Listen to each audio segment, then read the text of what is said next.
강쌤과 함께하는 음악사 14번째 시간이 돌아왔습니다. 오늘도 지난 시간 수업을 한번 복습하고 넘어가 보도록 하겠습니다. 지난 시간에는 바로크 시대를 개관하였죠. 바로크 시대는 보통 1600년대에서부터 1750년도까지를 보는데요. 물론 이 연도는 중요한 것은 아니고요. 특별히 1750년이라는 숫자는 바흐의 죽음과 관련이 있다라고 이야기하였습니다. 바로크라는 말의 뜻은 포르투갈어에서 유래됐다고 했는데 찌그러진 진주라는 의미를 갖고 있다라고 이야기했죠. 당시에는 바로크라는 말이 당시의 문화 예술을 조금 얕잡아 보는 듯한 부정적인 의미가 좀 있었다라고 이야기했습니다. 물론 지금은 그렇지는 않고요. 자, 역사적 배경에 대해서도 우리가 한번 살펴보았었는데 절대 왕권이 굉장히 강화되었던 시기, 그 시기가 바로 바로크 시기였는데 또 이 절대 왕권이 쇠퇴하고 시민들의 어떤 권리가 이렇게 올라가는 그 시기에 또 바로크 시대가 끝났다라고 이야기하였습니다. 바로크 시대의 음악적 특징은 너무나 바로크 시대에는 음악적으로 정말 중요한 사건들이 많았는데 몇 가지를 꼽자면 바로크 시대는 제1양식과 제2양식이 공존하였다라고 이야기했죠. 제1양식은 대위적인 양식, 제2양식은 좀 화성적인 양식, 이 두 가지 양식이 공존하였었고요. 또 바로크 시대에는 중요한 사건이 바로 오페라가 탄생되었다라고 이야기했습니다. 오늘 이 오페라에 대해서 좀 깊이 있는 이야기를 나누어 보도록 할 거고요. 또 바로크 시대에는 평균율이 이제 보급이 점차적으로 일반화되기 시작했다라고 이야기했어요. 평균율이 보급되어짐으로 말미암아 자유로운 전조가 가능해졌다라는 이야기를 하였고요. 또한 장단조 체계가 확립되어져서 그 이전까지는 장단조 체계보다는 교회선법을 주로 사용하였다면 바로크 시대 이후부터는 장단조 체계의 확립으로 그 안에서 이제 작곡가들이 또 자유롭게 곡을 쓰게 되었죠. 자, 이렇게 간략하게 지난 시간 복습해 보고요. 오늘 이 시간에는 좀 바로크 시대에 탄생했던 이 오페라라는 장르에 대해서 좀 깊이 있게 진하게 한번 배워보도록 하고요. 또 바로크 시대에 오페라 말고도 여러 가지 극음악이 또 있었는데 잠깐 또 바로크 시대 극음악에 대해서 이야기해 보도록 하겠습니다. 자, 오페라의 탄생. 쌤이 제목을 카메라타 모임이라고 이야기를 했어요. 자, 오페라라는 말의 뜻은 원래 이탈리아어로 작품을 뜻하는 오푸스의 복수형이라고 합니다. 어떻게 보면 작품집이 되겠네요. 자, 근데 이 오페라가 원래 어떻게 시작이 되었느냐? 이탈리아의 피렌체에 백작 지오바니 데 바르디, 좀 이름도 어려운데 바르디 백작이라고 보통 이야기하는데 이 바르디의 후원으로 예술인들의 모임이 있었다고 합니다. 그 모임을 어떤 식으로 진행이 됐냐면 이 바르디 백작의 그 모임 안에서 뭐 당시에 유명했던 어떤 음악가, 시인, 뭐 미술가, 문학 작품을 쓰는 작가, 뭐 이런 사람들이 모여서 고대 그리스의 어떤 연극 같은 어떤 종합 예술적인 무대를 만들려고 했던 그런 모임이 있었는데 그 모임의 이름을 카메라타라고 이야기합니다. 그래서 이때 이 모임 안에서 어떤 특별한 모노디라는 어떤 장르가 이렇게 탄생하게 됐는데 이것이 바로 오페라의 기원이라고 볼 수 있습니다. 카메라타의 어원인 카메라는 원래도 방 또는 닫힌 공간을 의미한다고 합니다. 그래서 주로 중요한 회의나 모임이 있는 장소를 가리키는데 우리가 너무나 잘 알고 있는 사진기 카메라의 이름도 바로 이 카메라타, 카메라에서 유래했다고 합니다. 자, 모노디에 대해서 잠시 살펴볼 필요가 있어요. 자, 이 이전까지 르네상스 시기까지는 다성음악이 주류를 이루었다라고 이야기를 했어요. 즉, 각각의 성부가 독립적인 어떠한 선율들을 갖고 독립적으로 움직여졌었는데 바로 이 모노디 양식은 다성음악과는 어떻게 보면 가장 반대되는 개념이에요. 가장 윗선율, 최상성부의 주선율, 주요 선율이라는 개념이 있고 나머지 아랫성부에서 반주의 개념이 이제 따라 붙게 되는 거죠. 자, 이것을 이제 당시에는 모노디 양식이라고 이야기를 했고요. 이걸 사전적으로 설명을 정리를 해보자면 간단한 화성 반주가 선율을 바치고 있는 단선율 음악이라고 표현할 수 있겠어요. 그리고 이때 사용했던 단선율 그 음악을 반주했던 것을 통주저음이다라고 이야기를 해요. 자, 통주저음이라는 건 정확하게 뭐냐면 이제 이따가 악보를 보게 될 건데 베이스 음만을, 그러니까 윗선율에 선율이 있고요. 그 아랫선율에는 베이스 음만을 기보하고 그 밑에 이제 숫자가 표현돼요. 마치 화성학 베이스 문제 풀듯이 숫자가 기보되어 있는데, 이 숫자를 보고서 건반 악기 주자, 주로 이제 오르간 또는 하프시코드 이런 건반 악기 연주자들은 그 숫자를 보고서 그 반주 부분을 좀 자유롭게 반주를 만들 수가 있었어요. 자, 제시된 저음 선율은 보통 비올라 다 감마나 첼로, 바순과 같은 저음 악기들이 제시된 선율을 연주하고 또 건반 악기 연주자 같은 경우는 쓰여져 있는 숫자를 보고서 그 사이에 반주를 좀 자유롭게 만들어줄 수 있었던 거죠. 자, 이러한 반주 양식 혹은 이러한 숫자로 기보된 이 저음을 통주 저음이라고 이야기했다고 합니다. 이 통주 저음을 사용해서 이 모노디 양식의 대중화에 힘썼던 사람, 대표적인 작곡가가 바로 카치니라는 사람입니다. 그의 작품집 신음악이라는 곳에서 모노디 양식의 대중화에 기여했다라고 합니다. 또 오페라의 전조에는 모노디뿐만 아니라 인터르메디오 혹은 뭐 인터메조라고도 하는데 이런 양식들도 있었대요. 그러니까 오페라가 계속적으로 쭉 상영되는 것이 아니라 오페라 막과 막 사이에 중간에 좀 뭐랄까 좀 익살스럽고 짧고 그냥 좀 가볍게 즐길 수 있는 어떤 막간극 같은 그런 장르를 바로 인터르메디오라고 했는데 나중에 또 이야기하겠지만 이 인터르메디오가 나중에는 뭐 오페라 부파나 오페라 코믹으로 또 발전하게 되기도 합니다. 자, 이게 이제 통주저음 악보예요. 여기 이렇게 보면 위에 윗선율이 있고요. 아래 이제 저음 부분이 저음 선율이 이렇게 제시가 되고 밑에는 이렇게 숫자가 제시가 되는데 그래서 이 저음은 첼로나 바순 혹은 비올라 다 감마 연주자들이 이렇게 제시된 저음을 연주를 하면 보통 건반 주자들이 이 숫자를 보고서 그 윗부분의 화성을 좀 자유롭게 반주할 수 있도록 그렇게 제시가 되었다라고 합니다. 자, 이것이 바로 바소 콘티누오 통주 저음이라고 합니다. 자, 그러면 우리가 모노디라는 것을 한번 잠깐 감상을 해볼 건데요. 그러니까 들었을 때 이게 모노디구나. 사실 우리에게 좀 친숙해요. 왜냐면 우리는 이미 호모포니적인 음악, 그 화성 음악에 조금 이미 익숙해져 있기 때문에. 근데 그동안 다성 음악에 익숙해졌던 바로크 시대의 사람들은 이 모노디 양식은 굉장히 뭔가 신선한 충격이었겠죠. 자, 한번 들어보도록 하겠습니다.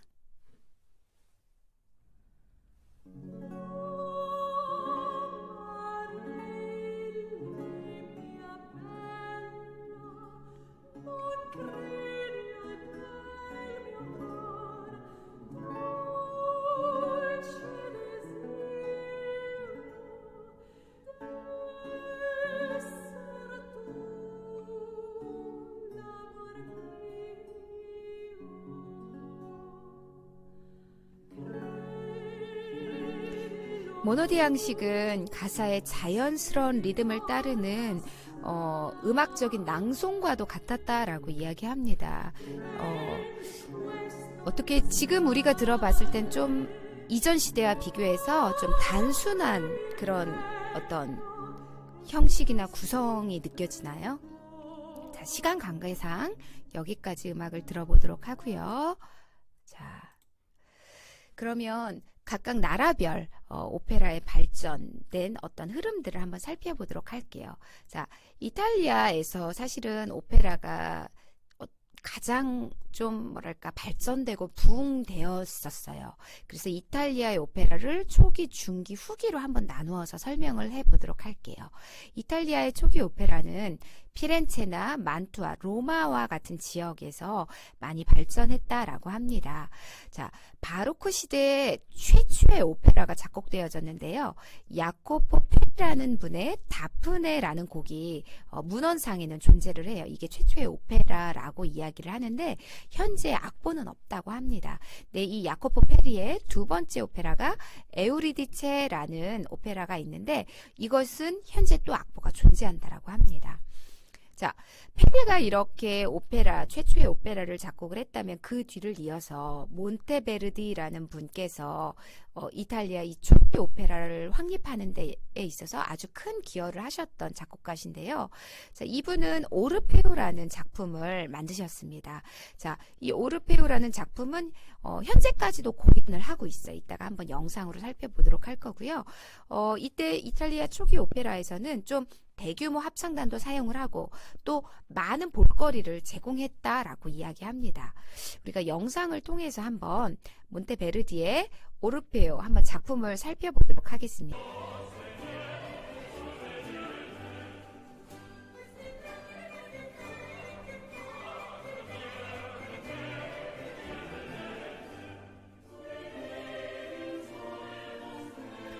물론 이제 바로크 시대의 작품을 현대적으로 해석해서 지금 뭐 연주를 하는 거지만 예, 굉장히 지금 봐도 볼거리가 많죠.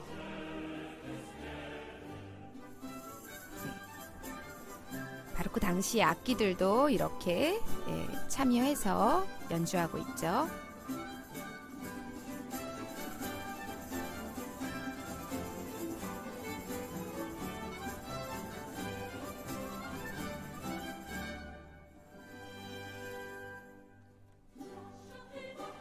지금 양쪽 무대 단 양쪽에는 이 합창단이 이렇게 콰이어로 서서 노래하고 있는 부분이에요. 자, 시간 관계상 여기까지 한번 들어보도록 하고요. 그럼 이탈리아의 중기 오페라로 이야기해 보도록 하겠습니다. 이탈리아 중기 오페라는 그 장소가 피렌체, 로마, 만투아 이런 곳에서 베네치아로 이동을 하게 됩니다. 자, 여기서 주목할 만한 사건은 이 베네치아 오페라는 무대 장치가 굉장히 화려해집니다. 그리고 또 중요한 것이 오페라 전용 극장도 등장을 하고 또 최초의 상업용 극장이 등장을 합니다.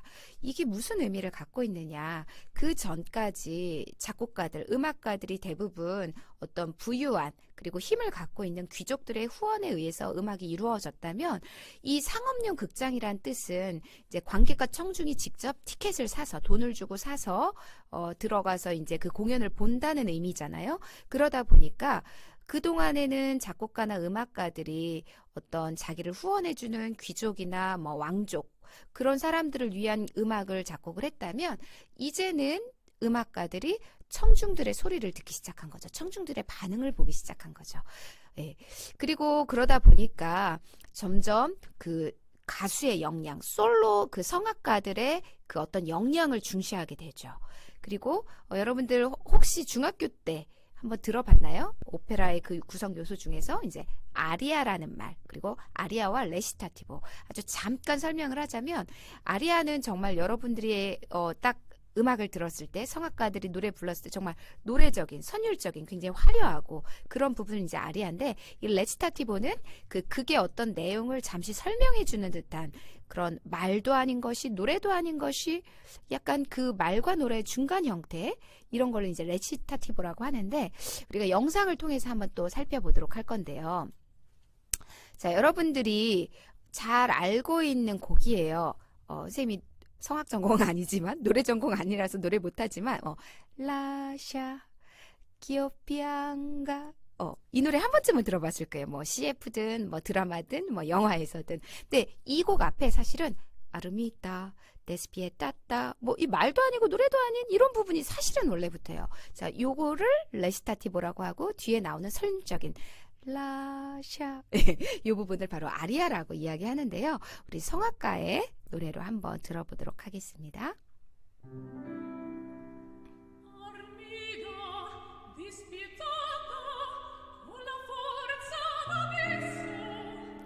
자, 보통 레시타티보는 어떠한 극에 있어서 상황, 어떤 분위기, 환경을 설명, 말로 대사로 처리하는 것이 아니라 이 대사를 노래로 표현한다라고 생각하시면 돼요. 그래서 선율적이지는 않아요.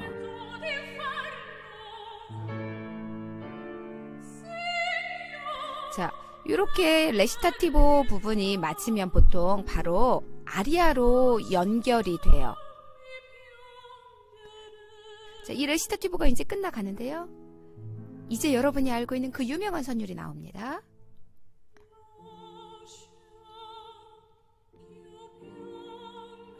네, 많이 들어봤죠. 자, 이 곡은 원래 핸델의 오페라 리날도 중에서 울게 하소서라는 곡입니다.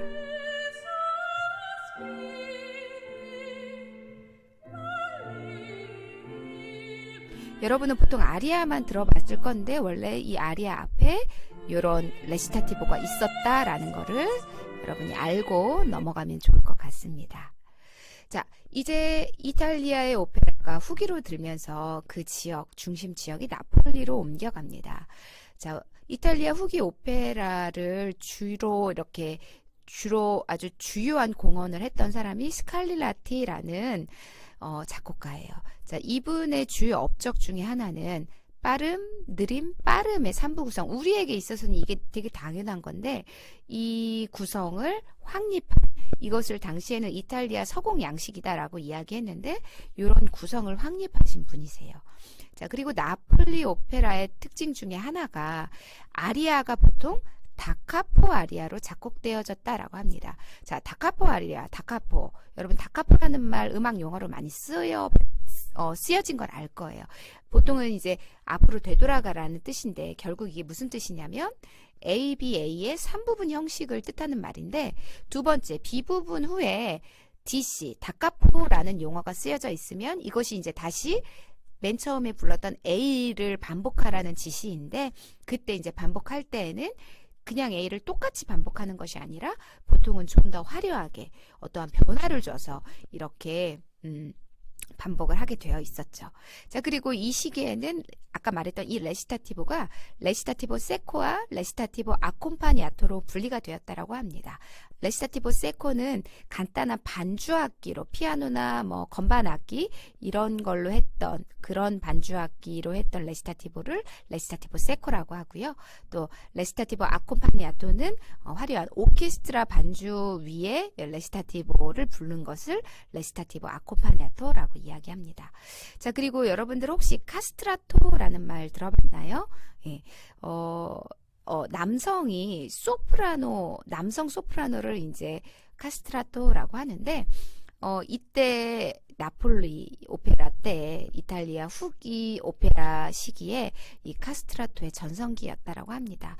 원래는 바로크 시대 초기에 우리가 아까 이야기했던 몬테베르디라는 분께서 극적 상황을 좀 강조하기 위해서 남자를 소프라노로 기용했던 것에서 유래가 됐는데 바로크 시대 말기에 이르러서는 이 카스트라토가 엄청난 부와 명예 또 인기를 누렸다고 합니다. 자, 그러면 여러분들이 아마 한 번쯤은 봤을 거예요. 영화 파리넬리. 자, 이 카스트라토를 소재로 한 영화죠. 잠시만 아까 우리가 들었었던 울게 하소서 라시아키어 삐앙가를 한번 잠시 또 감상해 보도록 할게요.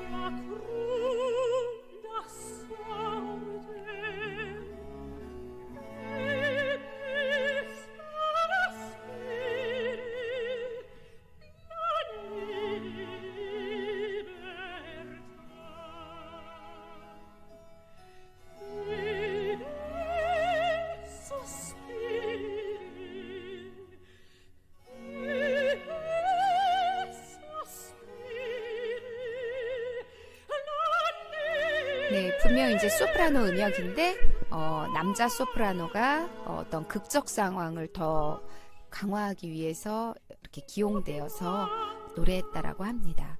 물론 많은 부와 명예가 그에게 주어지기도 했지만 또 그 반대적인 입장에서 감당해야 했던 삶의 무게들이 또 있었다라고 합니다. 자, 여기까지 시간 관계상 보도록 하고요. 자, 그러면 이제 이탈리아 오페라를 여기까지 살펴봤으면 프랑스 오페라를 좀 살펴볼게요. 프랑스 오페라는 우리 첫 시간, 바로크 시대 첫 시간에 잠깐 그 태양왕 루이 14세를 소재로 했던 그 영화를 잠깐 봤었을 텐데요. 자, 프랑스 오페라는 오페라 발레라는 좀 독특한 프랑스만의 특징을 담은 그런 장르가 좀 유행했다라고 합니다. 릴리라는 사람이 굉장히 이 프랑스 오페라를 발전시킨 중요한 작곡가인데요. 이분은 프랑스의 전통 발레와 오페라를 접합시켰던 분이라고 합니다.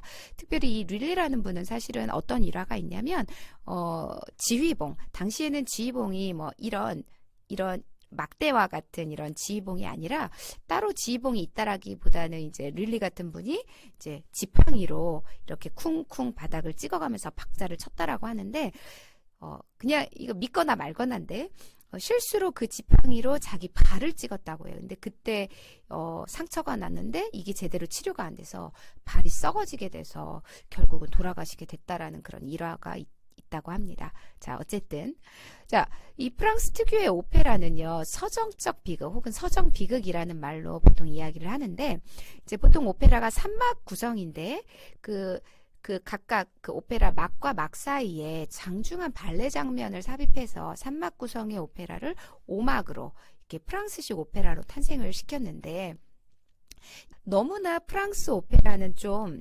귀족적이고 좀 뭐랄까 좀 너무나 엄숙하고 너무나 화려하고 막 이랬는데 나중에 이탈리아식의 어떤 우리가 아까 이야기했던 인터르메조, 막과 막 사이에 막강극으로 이렇게 공연했던 좀 익살스럽고 유쾌하고 이런 오페라가 이제 이탈리아에서는 오페라 부파로 이제 발전을 하게 되는데 서로 이렇게 대립을 하게 됩니다.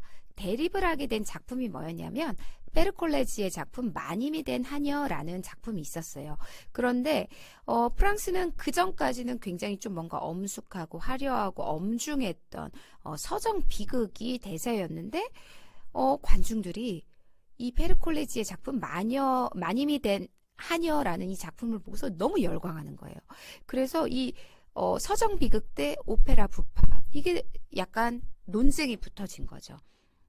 오페라 부파 그건 너무 천박해, 그거는 좀 아니야, 이렇게 했던 아니야, 너희 서정 비극은 너무나 재미가 없어, 너무 뭐랄까 무거워, 뭐 이렇게 심지어는 결투까지 일어났다라고 합니다. 그래서 이 논쟁은 그 당시에 공연을 했던 부폭 극단의 이름을 따서 부폭 논쟁으로 알려지게 되었고요. 결국은 이 부폭 논쟁은 오페라 코믹 좀 익살스럽고 좀 재미있는 그 오페라 코믹의 탄생으로 이어지게 됐다라고 합니다. 그럼 여기서 우리 잠깐 또 프랑스의 오페라 발레죠. 한번 보도록 할게요. 얼마만큼 또 이렇게 준비가 많이 되어졌고 무대 장치나 발레 장면이 화려했는지.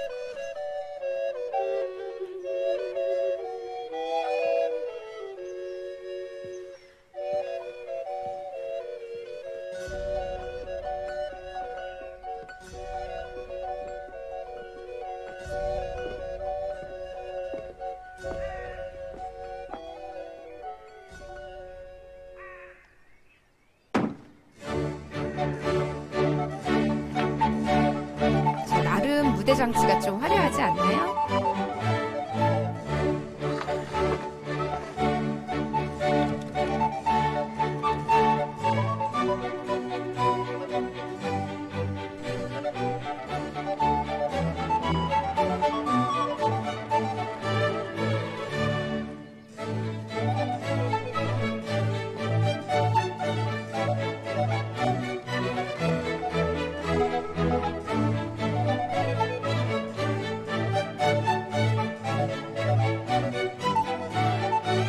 시간 관계상 여기까지만 보도록 하겠습니다. 자, 영국과 독일 오페라를 보면서 또 마지막 마무리를 해야 되겠네요. 영국과 독일은 사실 이탈리아와 프랑스에 비하면 그 오페라의 발전이 조금 늦어진 경향이 없잖아 있습니다. 영국은 오페라라기보다는 마스크라는 장르가 있었는데 이것은 일종의 대화나 노래, 춤으로 구성된 궁중 오락으로부터 영향받은 어떤 종합 예술이었다라고 하고요. 또 독일 오페라는 징슈필이라고 해서 원래 이제 보통은 오페라 안에 아까 말로써 대사로 처리하는 부분이 아니라 레시타티브로 처리를 하는데 독일 오페라는 특별히 이제 말로 대화하는 부분이 있었다라고 합니다. 그리고 독일 오페라는 다른 나라에 비해서 좀 이 오페라가 늦게 시작되었다라고 합니다. 자, 이 오페라 이외에도 바로크 시대에는 여러 가지 극음악이 있었는데요. 바로 칸타타, 오라토리오, 순환곡과 같은 극음악이 있었습니다. 자, 극음악이라 함은 뭐냐? 음악 안에 어떠한 스토리가 있는 음악인 거죠. 한마디로 기승전결의 스토리가 있고, 물론 이제 오페라처럼 어떤 무대 장치가 있고 연기가 있고 뭐 의상이 필요하고 뭐 이런 거는 좀 오페라의 좀 독특한 요소였고요. 보통 칸타타나 오라토리오, 순환곡 같은 경우는 이렇게 무대 장치를 필요로 하지는 않고 마치 합창 공연하듯이 주어진 어떤 스토리나 시나리오는 있지만 이것이 이제 뭐 연기를 하고 이런 것이 아니라 합창 단원들의 이제 공연 형식으로 이루어진 어떤 극음악의 연주 형태였습니다. 자, 그러면 벌써 또 형성평가 시간이 되었습니다. 유튜브에 출석 댓글로 달아주세요. 첫 번째 문제입니다. 피렌체의 백작 바르디의 후원으로 그의 저택에 음악, 미술, 문학, 철학 등 각 분야에서 활약 중인 피렌체의 젊은 예술가들이 모여서 일종의 모임을 가졌습니다. 오페라 탄생의 결정적인 모체가 되었던 이 모임의 이름은 무엇일까요? 자, 찰칵찰칵 사진 찍는 요 말도 여기에서 유래됐다고 했죠. 자, 두 번째 문제입니다. 바로크 시대의 음악적 양식으로 건반악기 연주자가 주어진 점 외에 즉흥적으로 화음을 곁들여서 반주성부를 완성시키는 일, 혹은 그 점 부분을 의미하는 용어가 있죠. 우리가 아까 열심히 공부했어요. 이 두 가지 답을 유튜브 출석 댓글로 달아주시면 됩니다. 자, 오늘도 수업 듣느라고 여러분들 수고 많았습니다. 다음 시간에 또 만나도록 하겠습니다.